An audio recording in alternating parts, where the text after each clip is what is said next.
جب اپنے دل صاف رکھیں گے تو دل پھر آئینے کی مانند ہوگا، پھر اس آئینے میں دیکھیں گے تو پھر خیر ہی نظر آئے گی۔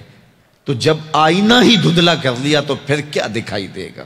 اس لیے اپنے دل کو ستھرا کریں، اپنے دل کو پاک کریں، پھر اپنے دل کے آئینے میں تمہیں ہر کوئی اچھا ہی دکھائی دے گا نا۔ کس کو پتھر مارے ناصر کون پر آیا ہے، دل کے شیش محل میں ایک ایک چہرہ اپنا لگتا ہے۔ تو پھر دل مصفا ہو گیا، دل مزکا ہو گیا، تو پھر جو ہے وہ پاکیزگی ہی پاکیزگی ہے، نور ہی نور ہے۔ خشیت الہی جب بندہ مومن کے اندر اتر آتی ہے تو پھر اس کا اندر سنورنے لگ جاتا ہے۔ جہاں کوئی کیمرہ نہیں ہوتا، جہاں کوئی ایجنسی نہیں ہوتی، جہاں کوئی دیکھنے والا نہیں ہوتا، وہاں یہ خوف طاری ہوتا ہے کہ میرا رب مجھے دیکھ رہا ہے، اور یہ تصور انسان کی زندگی کے اندر خیر لاتا ہے۔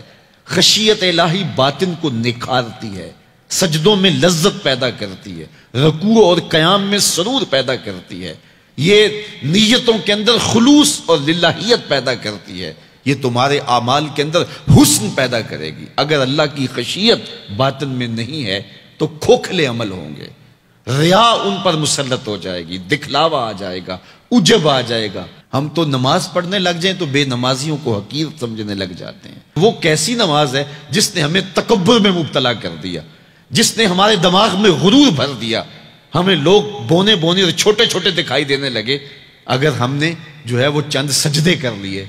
لیکن وہ لوگ جو خشیت الہی کے نور میں پرورش پاتے رہے، وہ ساری زندگیاں عبادت میں گزارنے کے بعد پھر بھی روتے تھے، پتہ نہیں ہماری باتیں بھی قبول ہوئی ہے کہ نہیں۔ حضرت سری سختی رضی اللہ تعالیٰ عنہ دن میں کئی بار آئینہ دیکھتے تھے اور اپنے چہرے پہ ہاتھ پھیر کے دیکھتے تھے، کہیں میرے گناہوں کے سبب سے میرا چہرہ سیاہ تو نہیں ہو گیا۔ حضرت جنید بغدادی کے سکے ماموں لگتے ہیں، فرماتے ہیں ایک دن حضرت سری سختی نے مجھے نصیحتیں کی، ایک نصیحت کی تو میرے پاؤں تلے سے زمین نکل گئی۔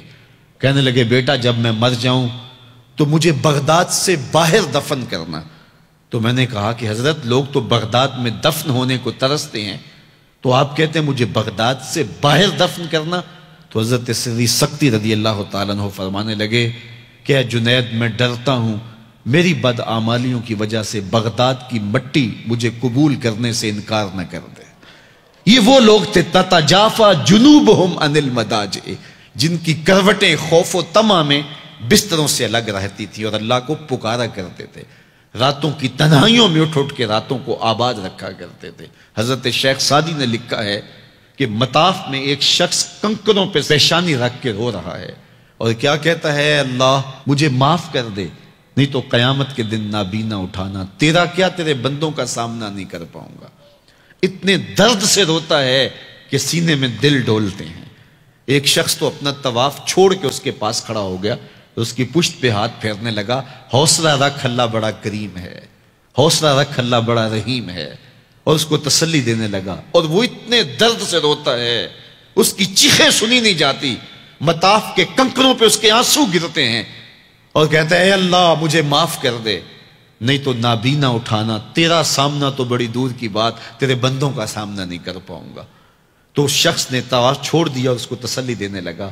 تھوڑی دیر کے بعد وہ شخص جانے لگا، چہرے پہ اس نے پردہ اڑا ہوا تھا۔ تو اس شخص کو تجسس تھا کہ میں دیکھوں یہ کون ہے جو اتنے درد سے روتا ہے اور اس کو سمجھاؤں کہ اللہ بڑا کریم ہے۔